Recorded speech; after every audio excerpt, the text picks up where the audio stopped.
Hello everybody, me GhostCritic back for a Sunday comic book review video. If you watch my Wednesday pull list video, you know that I skipped a week because I'd been on holiday the previous week, so I had a big stack of books to read. And I managed it, I really did.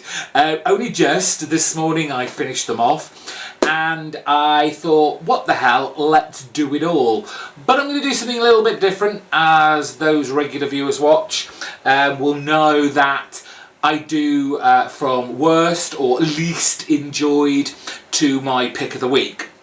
Now, because there are so many, it was kind of almost impossible to do that. So this week is a little bit different because I'm going to not have one pick of the week, not two pick of the weeks, but three. And the way I'm going to do that is I'm going to do it all in publishing houses. So I'm going to do DC first. I'm going to give you my pick of the week for DC, Marvel, pick of the week, and then Image Comics, pick of the week. So you're going to get three different top books, because I think sometimes Image does so well that it's always pick of the week pretty much every week I do comic book reviews. So it's nice to see what I think personally is doing well in the other publishing houses.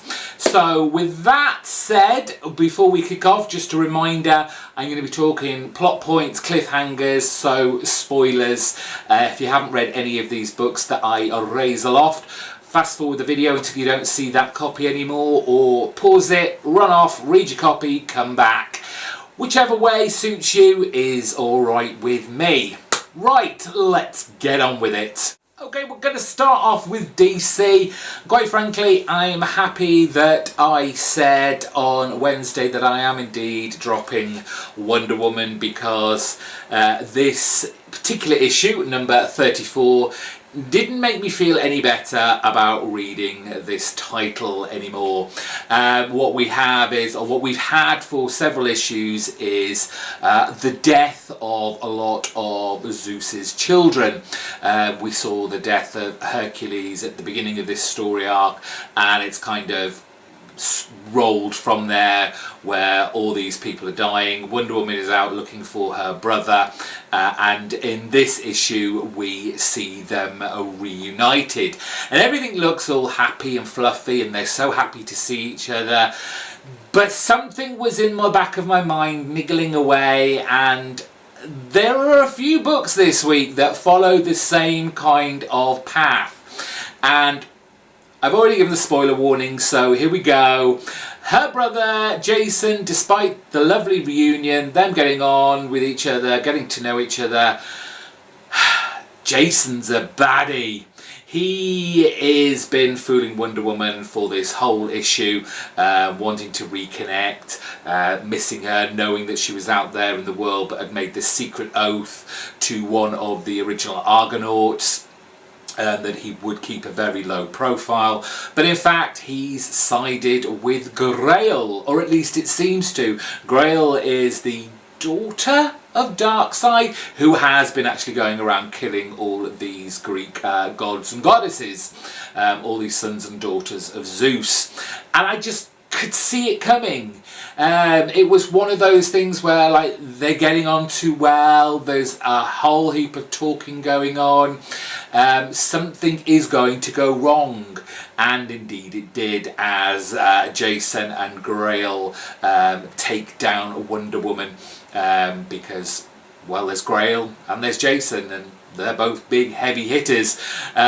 So Wonder Woman gets captured, but she's not dead yet, because apparently they have a secret plan that needs Wonder Woman alive for the moment. Of course, somewhere along down the line, Wonder Woman is going to survive this, because it's Wonder Woman. Whether I will find out or not, given my comic book pull list, I probably will have to get the next 2 issues of this, so I may see the end of this storyline and how it wraps up. But from then on, it'll be Wonder Woman no more. And as I was saying about plot lines kind of taking the same route, we have issue 34 of The Flash and part 1 of Black Hole Rising, where we have another reunion, this time with The Flash and Mina, who got caught right at the very beginning of this Flash run in the electric storm that gave her Flash type powers. And we haven't seen her for a while, basically because we thought she was dead. Which of course she wasn't, because that's a character, she seemed such a prominent character that it was kind of like, I'm sure they're not going to get rid of her so soon, and of course this is the case. And again, it's that whole, oh, we're so happy to see you, it's reunited. She's come up with this kind of convenient plan that is going to enable her to get rid of this kind of dark black reverse Flash power that Barry has been dealing with over the last couple of story arcs, which I have to say haven't been a big fan of, but by the end of this issue we have him rid of it. But it's how that happens, because of course Mina is a baddie too. Yes, she's why she is not quite sure yet, but yes, she's been working with what were they called? They were the bad group. The bad group. They were like the evil scientists that were trying to collect all the Flash powers for themselves. And she takes away Flash's reverse Flash powers, and Mina now has them and has made her stronger.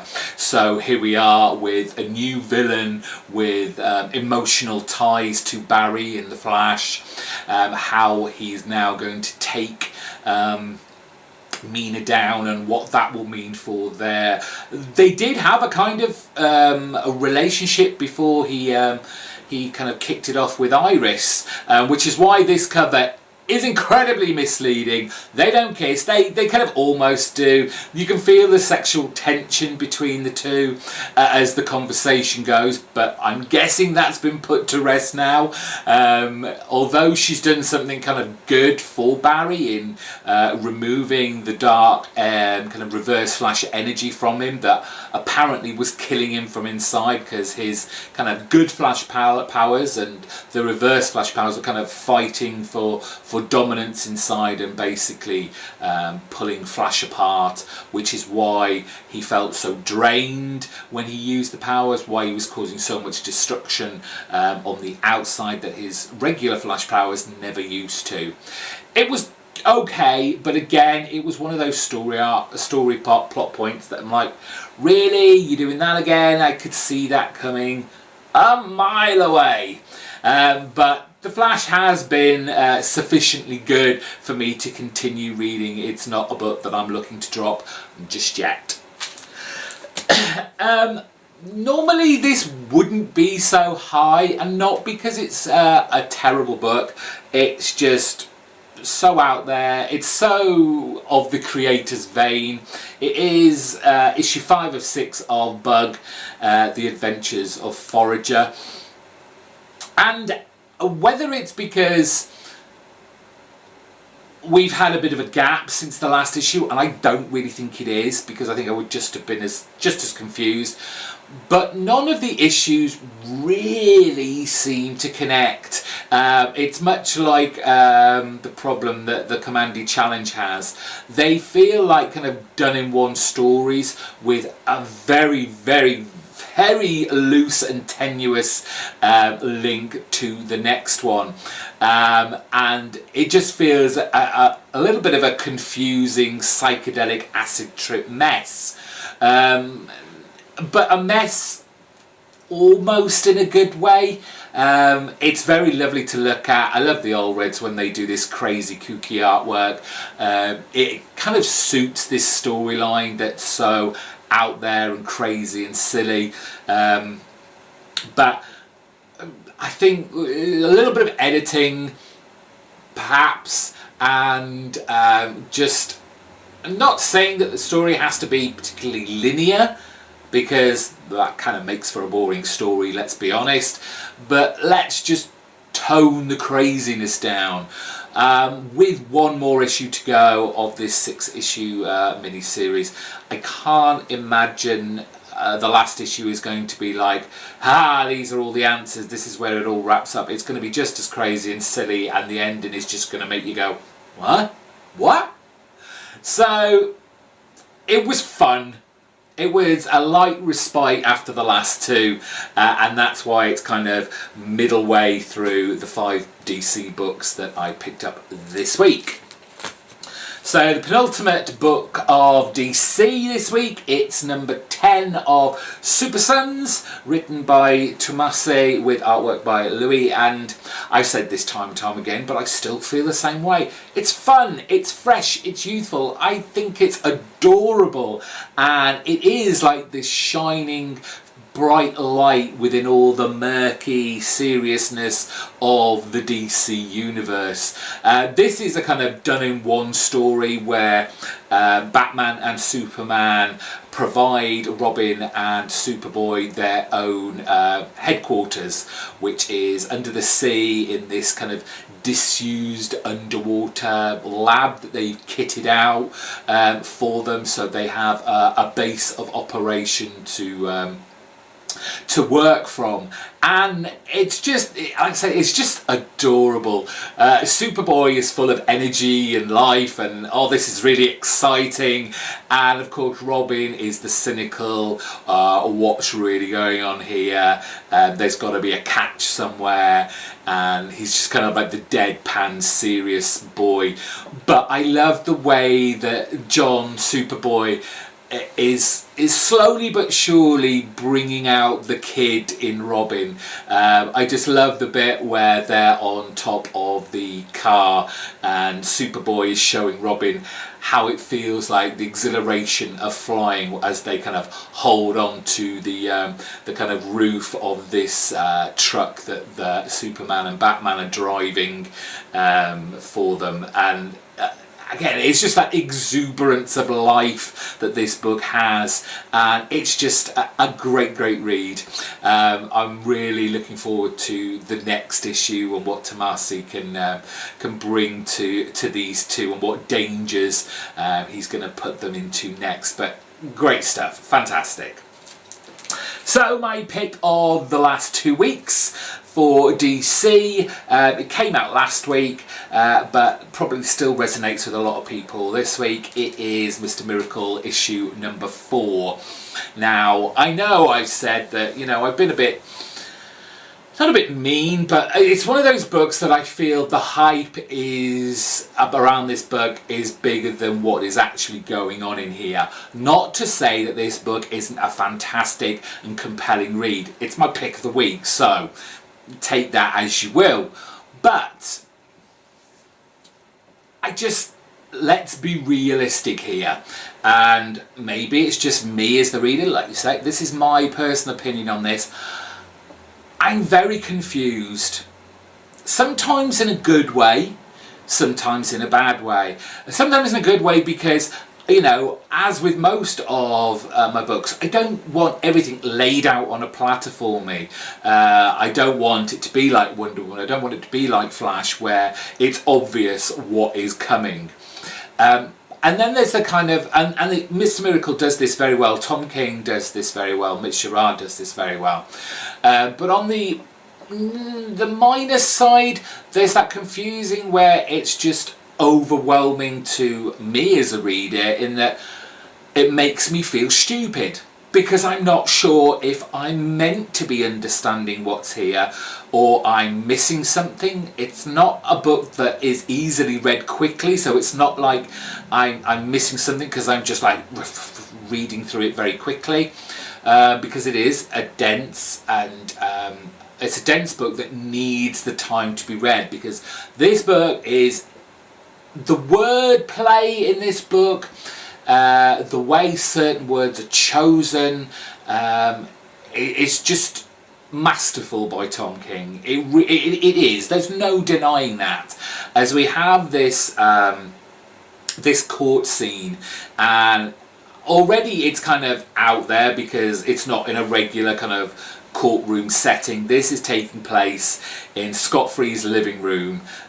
We have Barda kind of backing him up along the way. We've got Light Ray there, and we've got the kind of stand-in Orion as the High Father, and they are basically judging him to be a traitor to kind of like the new God's universe, and that he is actually an agent of Darkseid. And it's very crazy. Orion wants him to answer in true or false statements. There's no room for, well, this could have gone this way, or I'm not sure that this is really... He wants a true or false answer. And you feel the tension building and building up as Scott Free tries to kind of explain himself, but Orion just won't accept any of it, and he will only take true or false answers. But... it's like that episode that scene in Labyrinth where the young woman comes to the two doors, if you've ever seen Labyrinth, and one of them kind of always tells the truth and one of them always lies. And it's that kind of situation that Orion puts in here. It's something along the line, if you are an agent of Darkseid, you're always going to lie to these questions. So you kind of have to read it almost twice, because you have to read it in the sense that he is telling the truth and all the answers that he gives are truthful, which doesn't put him in a great light. But if you do it the other way round, that if he is an agent of Darkseid and he's lying, then he's telling the truth. At least that's the way I read it. It's so clever, but so kind of messing around with your brain that I'm just like, is this all in Scott Free's head anyway? Is this some sort of dying death dream? Because remember, right at the very beginning of this, we saw him attempting to take his life. Is everything from that point onwards some sort of deluded dream he's having? Is any of this real? And along with Mitch Gerard's artwork and his layouts, I mean, it's full from start to finish of the 9-panel grid, which is good up to a point, because he has this range. He does make every panel work. He makes every... If Scott Free's in, like, say, 6 of those 9 panels, he has a different facial expression or a movement in every panel, which doesn't make the progression of the story and the panels boring in any way. And then he does that whole kind of... the not quite tuned in TV screen panel for whatever reason, and you just think, are these his impulses as he's dying? Is that another kind of missed heartbeat that's kind of shaking the image that is in his brain at the moment? It is a great book. Not right. The hype is more than is needed, but it's still a fantastic book. And if you've not started reading this, it's a 12-issue run. Maybe it'll get collected all in one, or maybe in 2 trades if you want to wait for that. But if not, find these issues however you can and catch up. Great stuff. Okay, we move on to the House of Marvel, and the legacy titles are in full effect. Every single issue that I picked up had the legacy banner on there. This is where Marvel are putting all or at least most of their titles back to their original numberings. And if you saw me, I think it was on Wednesday night on Twitter, I was saying how much I appreciated that in most of the Marvel comics they have a little panel that shows how they got to this particular number, and put in, like, chronologically all the volumes and how many there were in it. So this is how we got to this issue number for Marvel Legacy, and I just kind of appreciated that from Marvel. And from reading them, it makes sense. So I kind of enjoyed that. But at the bottom of the Marvel pile, unfortunately, it's not a renumbered because it's quite a new book for Marvel. It's X-Men Blue, issue number 15 from Cullen Bunn. It's the last part of the Mojo Worldwide storyline, and the only reason it's really here is because the ending wasn't particularly inspiring. It wasn't anything particularly original. They just basically took down Mojo, and he appears now to be trapped on our Earth rather than having access to his own Mojo world anymore, and Longshot goes off to save the people of Mojo World, and we probably won't see much of him again. But what this issue did do was bring to light that Magneto is in fact not dead. Of course, a lot of the X-Men aren't particularly happy that our time-displaced kids of the X-Men back in the 60s have been hiding this fact and known about it all along. Kitty Pryde being the biggest berater, but even she can't kind of back down from her. Well, she does have to back down to some extent because Magneto basically saved the day. So again, it's that line of Magneto being either a good guy or one of the X-Men's, if not the biggest villain nemesis that they go up against. But I'm kind of happy that this is over and we can get back to just our time displaced kids and getting to, you know, be superheroes in our present day universe. Not really much to say about it, unfortunately. Issue number 297 of Peter Parker, the Spectacular Spider-Man, one of the new renumberings. If you remember from the 2 weeks ago, or the last issue, sorry, of this, I made it my pick of the week, which astounded me because it's been on a rocky road for the last 4 or 5 or so issues that it's been out. This kind of drops down again in quality, mainly because it's pretty much just an escape chase scene, one long one, as Spider-Man and Peter Parker have to try and escape from his flat where his sister, maybe not sister, spy with everyone after, has already ran away because she knows kind of like this secret kind of FBI kind of unit are still after her and surrounded the house. So he already knows that they've seen Peter Parker go into the building, so he has to be kind of careful not to let everyone know or use his spider powers, because, you know, people might put 1 and 1 together and get 2. So, as I said, it's just one kind of big chase escape scene, and just as things look bad for him, who comes to his rescue? But it's in fact J. Jonah Jameson. For those of you who remember from last issue, Spider-Man revealed his secret identity to him in that great emotional scene from the last issue, and there's still friction there. It's still great that, you know, Zdarsky has managed to keep this not too veiled animosity that the two characters have for each other.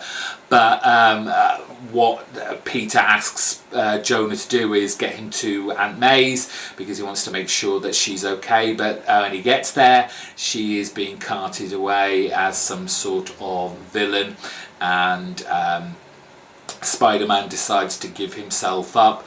Not yet unmasked, but this will be, let's see what happens further on down the line. What is going to happen now Jonah knows that he is Peter Parker.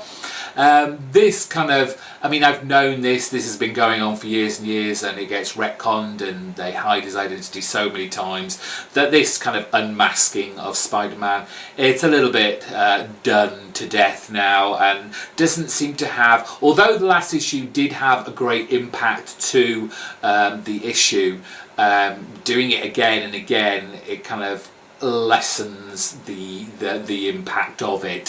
So it's like, oh, here we go again. But let's see what Chip Zdarsky can do. I'm sure he'll be on this book for a while yet, and see what wild rides he takes on with Peter and Spider-Man. Moving on to Daredevil issue 595. This is the first part of Mayor Fisk, and I do like this kind of storyline for Daredevil. We've known, you know, and if you've been reading Daredevil, you know he got through this astounding bill in court where superheroes can now give evidence in the courtroom without having to unmask themselves. And that's a great thing, and we're all happy that Matt Murdock and Daredevil was managed to push that through. It's a real big kind of game changer for this. So what does Mayor Fisk do for his kind of first foray into his new job? He gets the police, the army, whatever, they have to take down all these vigilantes because they are basically breaking the law. So all that good work that Matt done is seen to have been dashed, and they have this, you know, they have this great scene, and it's interesting because you've got to, through the years, you know, again, it's that kind of unmasking kind of deal and retconning it and making everyone forget about it all. Wilson Fisk used to know that Matt Murdock was Daredevil. Now, of course, he doesn't because of Secret Wars and the Purple Kids, if you were kept reading Daredevil afterwards. So it's interesting to have this kind of new relationship, this now between the both of them, now that Wilson Fisk doesn't know that Daredevil is Matt Murdock, but he knows they are kind of connected, much like people think Peter Parker and Spiderman are connected, that they're kind of buddies, they help each other out, not really being brainy enough to put, you know, 2 and 2 together and make 59. So again, it's a great start to a new storyline and a new kind of status quo.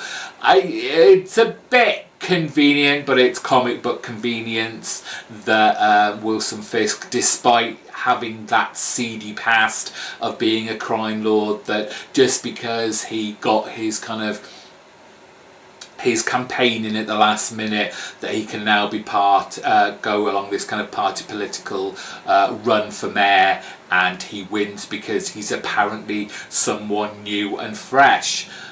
But no, he was the kingpin of crime. He's a big crime lord.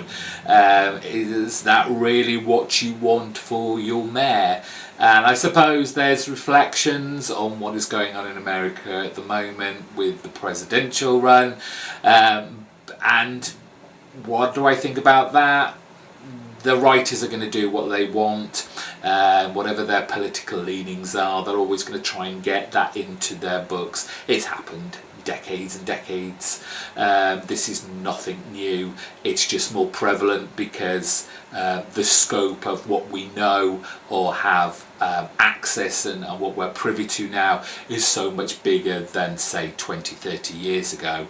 But enough about politics. This is a comic book review show, and I loved it. I really did. I really like this book. The Landini art was, but it was nice to see Daredevil back in the full red costume with the horns.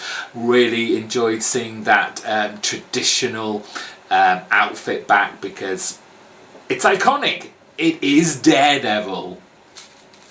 Let's see, we'll go on to Moon Knight issue 188 with this lenticular cover. For a book called Moon Knight that's just come out, you see no Moon Knight, at least not the real Moon Knight at all.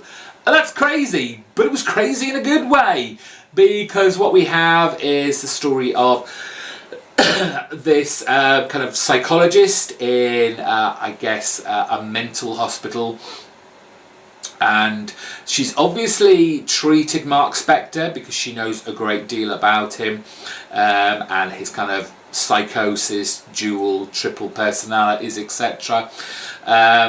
and she has, sorry, someone very similar in her hospital now, but he is he does seem, he is insane, and through talking to him through therapy, she thinks she's helping. She thinks she's getting a breakthrough in kind of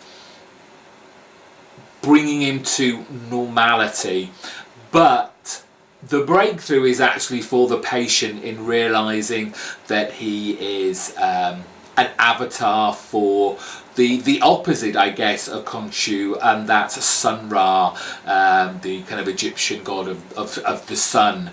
And of course the sun and the moon, they're always at odds with each other, and Sun Ra is not happy that Khonshu is one, so well known, so revered, has so much power, and he's gonna attempt to bring Moon Knight down. I've never heard of, I think it was Max Bemis. I have to say I'd not heard of him before, but he wrote a great story that had me intrigued from the very beginning. The artist Jason Burrows, just a fantastic time through this. Very clean, very crisp, but still a lot of detail in his work. I really enjoyed this, and I'm glad to see Moon Knight back on my pull list. He's one of my favourite Marvel characters that doesn't always get the appreciation that he should do, and is kind of a BC lister in the kind of Marvel universe, but he always kind of sneaks in with these short or kind of maxi series. So I'm always happy that Moon Knight is about, and I miss him when he's not.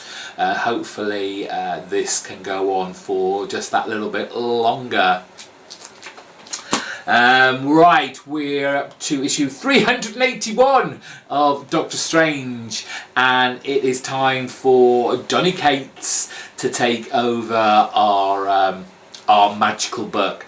And this is another of those that it's called Doctor Strange, but you see very little of him, because somehow he's foolishly given away all his the title of Sorcerer Supreme, and he's lost it in, I guess, a kind of bet with Loki. And at first you think, oh crap, this is not good, this isn't gonna be a good choice at all. How foolish was Stephen Strange? And this is where you've kind of got to almost take it on face value, because you know what Loki's like. He is the kind of god of mischief, of tricks, and everything that comes out of his mouth you basically have to take with a pinch of salt. But he seems so earnest and so eager to do the right thing now that he has this position of the Sorcerer Supreme, and there he does all this good stuff.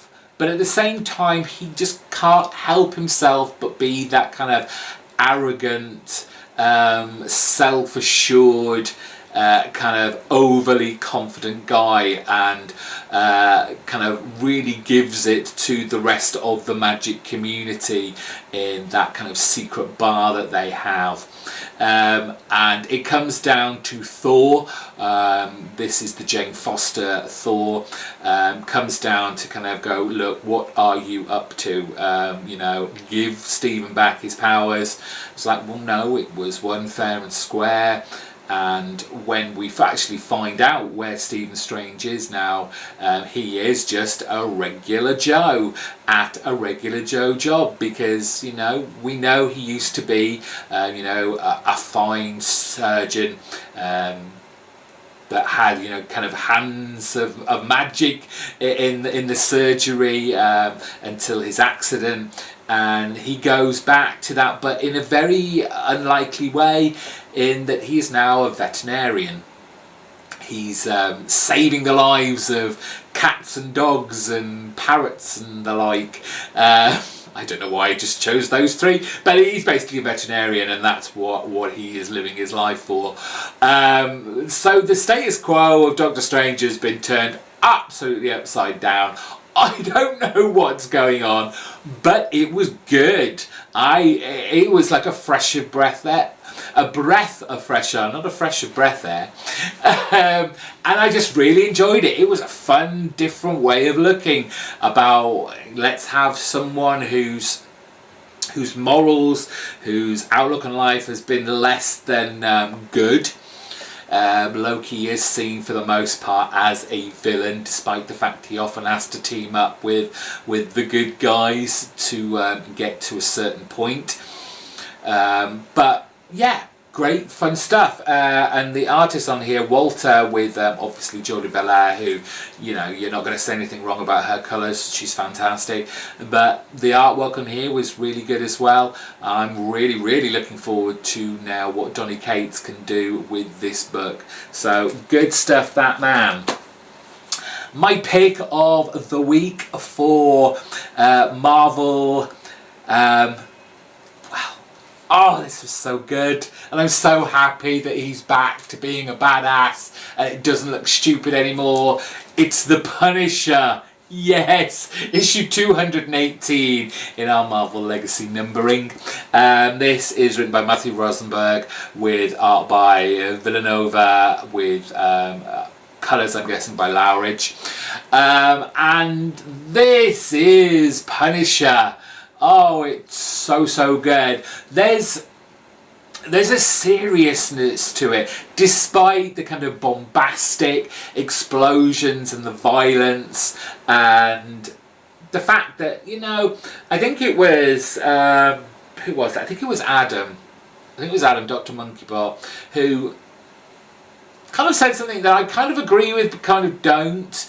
That the kind of Punisher is, yes, he's kind of a one-note type character in the sense that he, you know, he just goes in and does his stuff and he gets the job done by any means necessary. And it's more to do with the people around him that make the story more interesting. And in some ways, I do agree with that.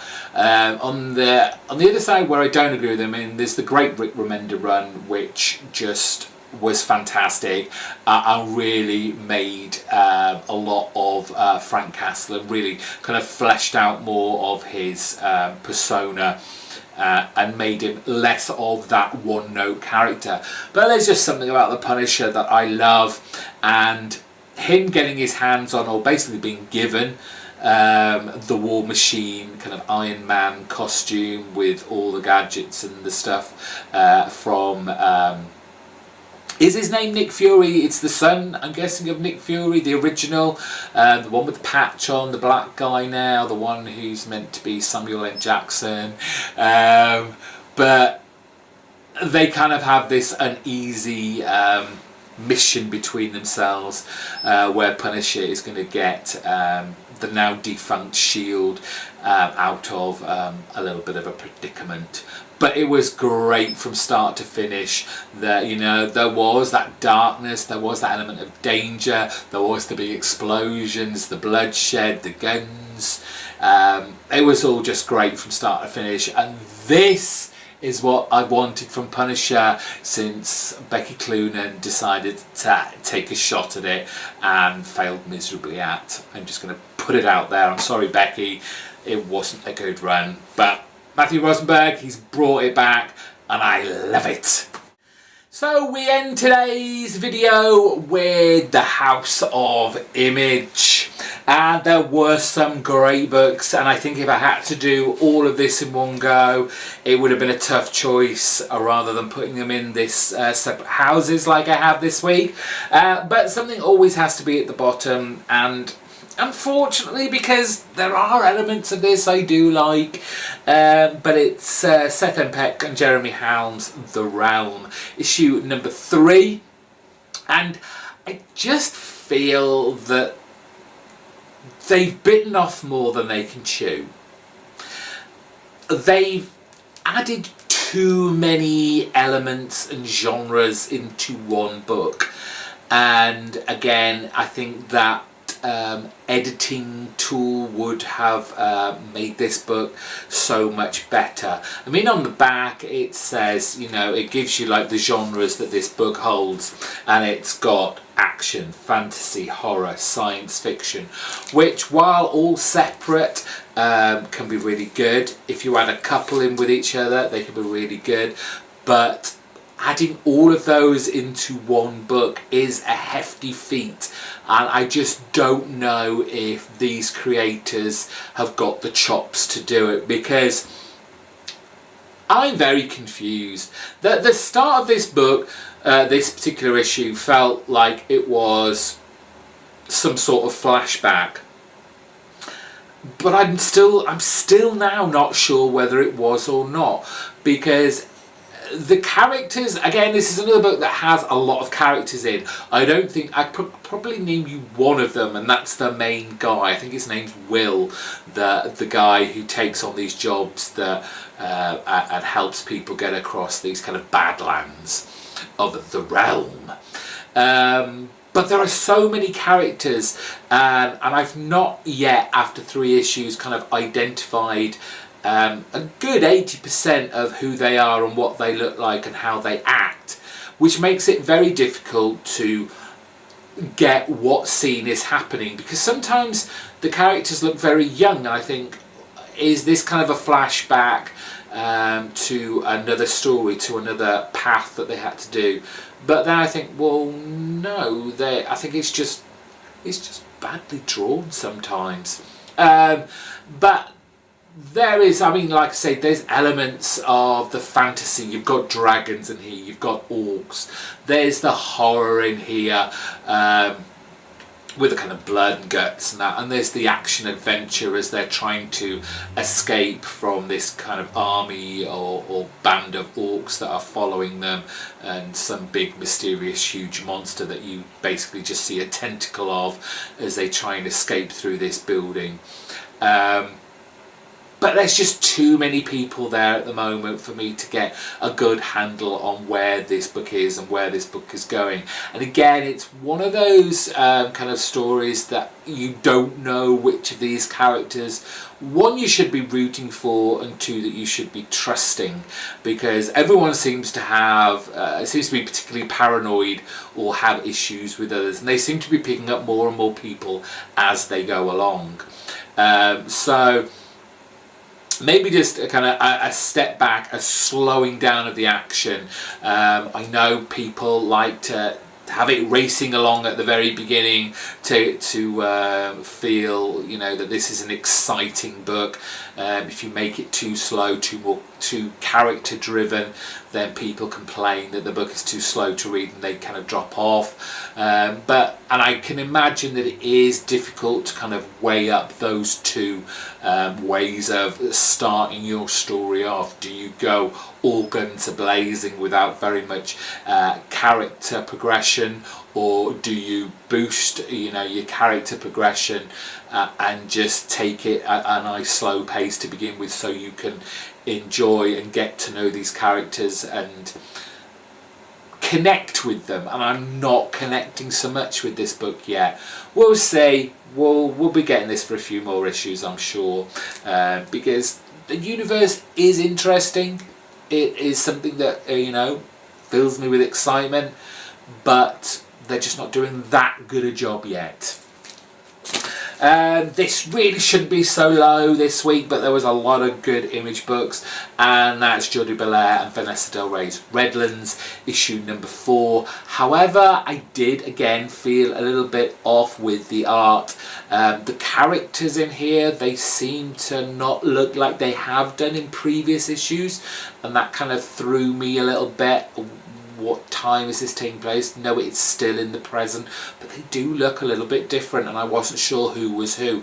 And their characteristics, while we may be fleshing them out more and seeing that these 3 kind of witches, who are also kind of sheriffs and police officers, detective kind of people, don't get on with each other as well as we've previously seen.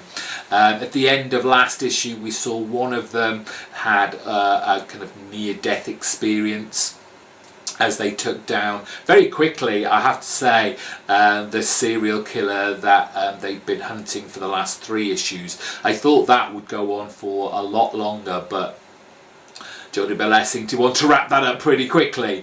But that kind of near-death experience has led to one of our kind of witches seemingly gaining a new power, and that is being able to find this missing person that's been missing for years. Their body was never found and they were just presumed dead, and of course when they find her, she is dead, but it's how, you know, this witch was able to find her, and why particularly go to that person. The artwork on here is fantastic. It's very dark, it's very enclosed, and it just makes the whole kind of environment feel that much more dangerous, and you can feel the tension running through every panel, but again, the way the characters look just kind of threw me a little bit from time to time, but still a great book. They've been doing this kind of odd thing at the end where they've been kind of giving extra material, and to me the past few issues have made sense, but then we had like 3 or 4 pages of these sex adverts.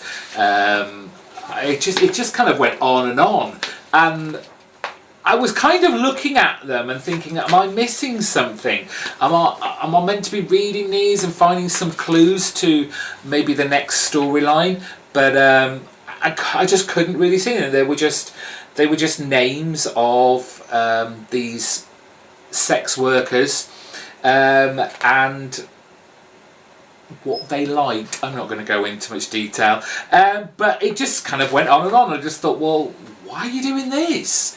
Very odd, but that's what this book can be sometimes. Very, very odd.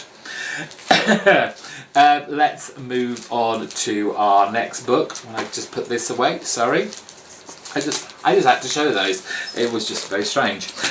We came to the final part of Jeff Lemire and Dustin Egan's Rise of the Robots Descender, issue number 26.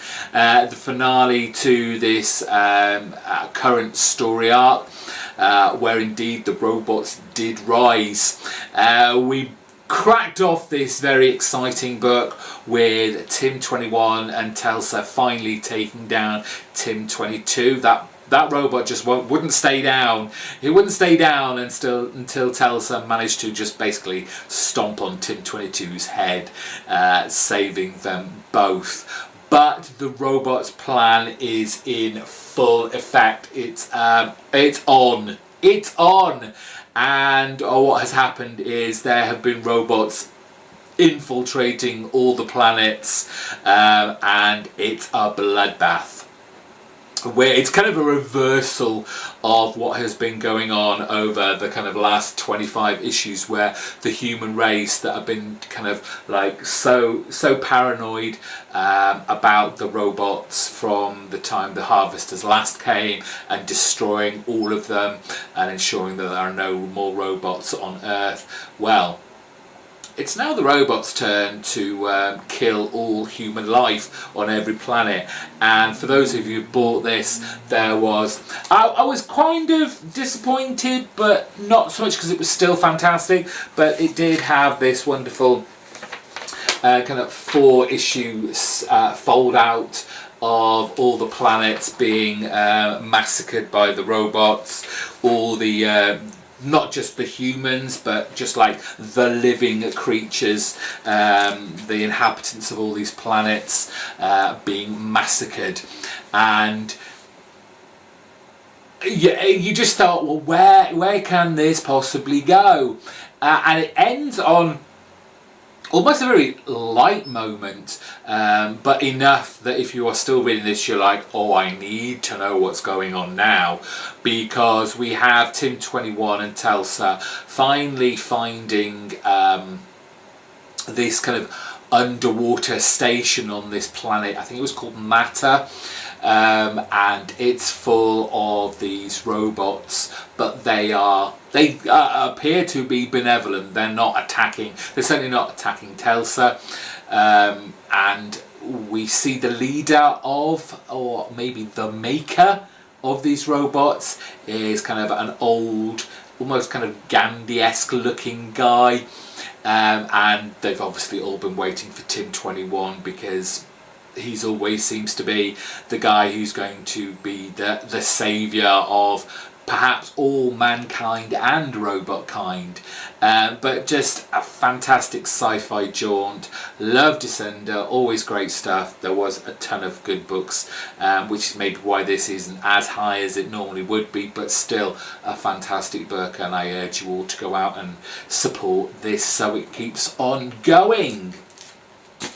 Issue 2 of Steen Skraus and Dave Stewart's Maestros is out now, and what a fun book this is. It's crazy. It's another of those out there crazy books, as we have kind of our main character whose father and all the kind of royal family that were behind the last Maestro have been wiped out and massacred by an evil wizard, and now his mother and himself can come back from exile, and he is now the new leader. And again, it's one of those stories where everything he's doing is really great, and he's looking after everyone within this world after being put down so much by the last Maestro. And it's one of those, it's too good to be true. But the book continues and continues, and he has his enemies, he has the people that aren't happy about what he's doing, allowing all the people on the planet equal kind of magic rights, but he will always be more powerful than all of them, and he's put in place, you know, these kind of separate councils that will push this planet, this world, onto much better way of life for its inhabitants, and everything looks hunky-dory, and he's going through all this, explaining what he's doing, using his newfound powerful magic for good with this girl that he has rescued from kind of one of his enemies, who used to teach him magic, a kind of Hogwartsy type style. She used to be this kind of bad guy's prisoner, really, but he has rescued her from that punishment. And again, this is a big spoiler. He's going through, you know, all his kingdom, showing her what he's done, showing her the power he has to get rid of his enemies, and then he shows her this ultimate power that which would basically make him God, but he is that, not self-assured, but he doesn't want to use it just for the sake of using it. It's for the ultimate emergency. And you see these two who obviously liked each other, and are regaining that connection again.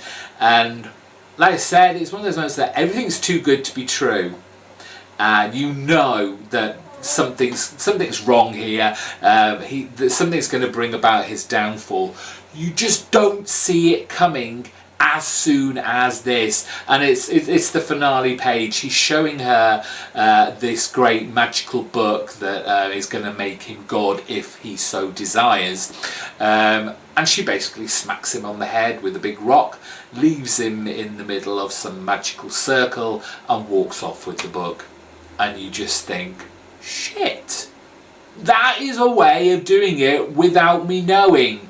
It just looked so, it was done so subtly, there was no feeling that she was going to kind of backstab him, and then right at the end you're like, what?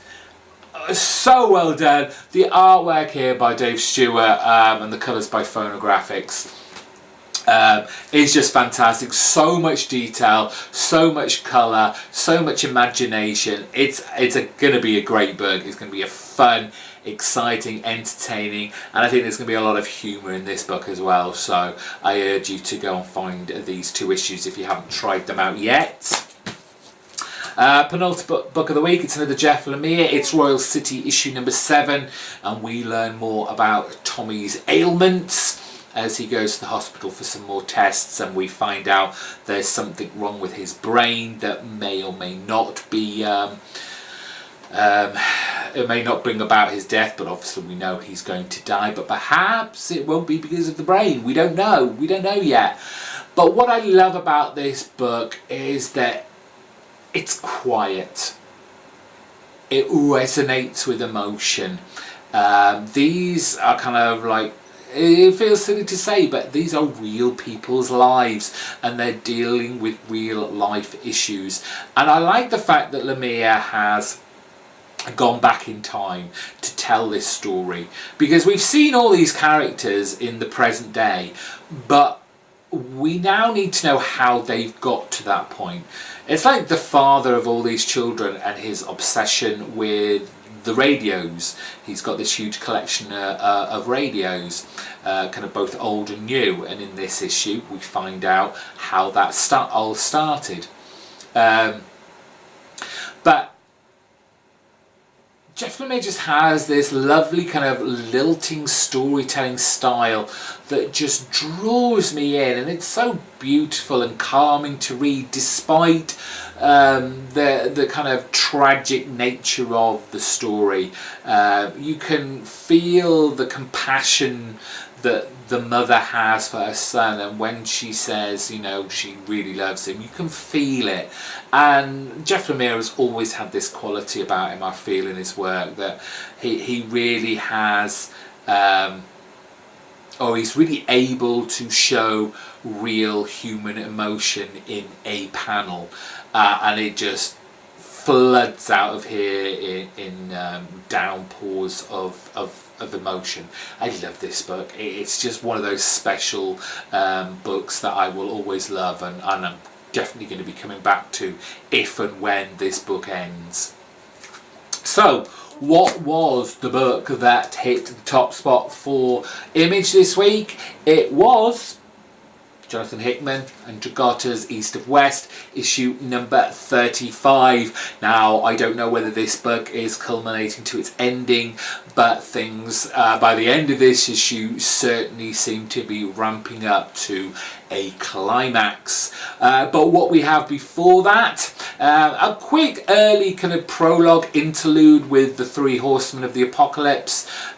Basically, now they've kind of grown up to kind of teenager type age. They were kind of like little children, kind of probably 7 or 8 year olds. They're now in like their mid-teens, and they're basically obviously not happy. They need Death to sort his life out, but they get there's an attempt on all their lives which fails obviously miserably, and we get this fantastic art by Dragotta and Martin, which is just fantastic, and it always is. Dragotta, Scalera, both fantastic artists, both suit each other's books fantastically. Dragotta on this is just amazing, but the bulk of this book is going back and finding out what's going on with Death and his son Babylon, as they're basically taking a journey through the land of East of West. And just basically getting to know each other, doing some kind of father-son bonding, as Death attempts to teach Babylon how to fish, how to skim stones. And it's so... There's a kind of melancholy about it, but at the same time there's a stiffness as well, because Babylon has never really been a child. What the kind of the balloon AI type thing has been doing is been running millions and millions of scenarios. He's basically been learning through reading rather than learning by doing. So all this is very kind of feeling very unnatural to him, and of course he doesn't see the world as it really is, because he's seen it through this mask, and the balloon AI is making it look all lovely and nice. There's a moment in this where they're going through I think it's some building or other, some encampment, and the floor is strewn with skulls and bones, and Babylon picks one up, and what he's seeing through his kind of visor is this kind of teddy bear. It's a bit, you know, beat up, but it's still a teddy bear, but what he's actually holding is the skull of some creature, some human, that has been dead many years, and there's a conversation between Death and the balloon AI about about the child, and what he's capable of, why he has been used like this, why is he not shown how the world really is, and there's this kind of sweet moment where the kind of balloon AI says that he's seeing the world how it should be, and how Babylon will make the world to be, and you kind of get that juxtaposition between, you know, you've got Death the father, you know, death, destruction, all that, but his son Babylon looks to be the kind of saviour of this world rather than its destroyer, which is what so many people are hoping he will be. This book is fantastic. Again, I see it, I can't remember who said it now on Twitter, but it's such an underappreciated book that I don't know why. I think because, and you know, I've said this again so many times, is it was very slow at the beginning, and no one really gave it a chance to develop into this amazing book it is now, and a lot of people dropped off it, but my God, you're missing out on some great, not only storytelling, but artwork, the colouring, the lettering. Everything about this book is fantastic, and more of you should be reading it. Give this book your full attention.